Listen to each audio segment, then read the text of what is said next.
Welcome to a world of laughs where humor knows no bounds. Enjoyed your stay? Subscribe, hit like, and keep the chuckles coming. Remember, laughter is timeless. In the heart of Oxford, a renowned doctor was invited to share his wisdom with a vast audience, composed of both students and academics alike. We consistently consume items that, quite frankly, should have prematurely ended many of our lives, he began, with a serious tone in his voice. We're constantly filling our bodies with red meat, which we all know is heavily processed with steroids and artificial colorants. He paused for effect before continuing. Then we drink sodas that are essentially eating away at the lining of our stomachs due to their high acidity. Don't even get me started on the MSG, a flavor enhancer prevalent in Chinese food that causes numerous health problems. And to add to all this, our so-called Western diets are riddled with high levels of trans fat, which have catastrophic effects in the long run.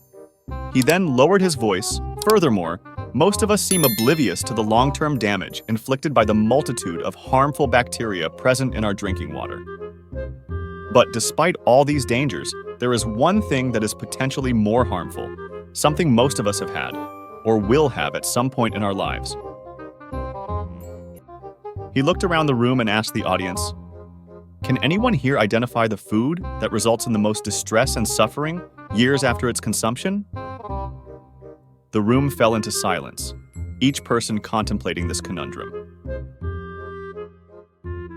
After a few beats, a gentleman of about 70 years mustered the courage to raise his hand. In a soft voice, he offered his answer. "Well, in my extensive personal experience, I'd argue that would have to be the wedding cake."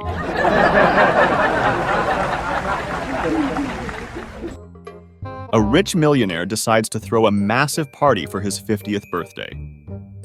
So during this party, he grabs the microphone, and he announces to his guests that down in the garden of his mansion, he has a swimming pool with 2 crocodiles in it. "I will give anything they desire of mine to the man who swims across that pool." So the party continues with no events in the pool. Until suddenly, there is a great splash, and all the guests of the party run to the pool to see what has happened. In the pool is a man, and he is swimming as hard as he can. And the tails come out of the water, and the jaws are snapping, and this guy just keeps on going. And the crocodiles are gaining on him, and this guy reaches the end and he gets out of the pool, tired and soaked. The millionaire grabs the microphone and says, "I am a man of my word. Anything of mine I will give. My Ferraris, my house, absolutely anything.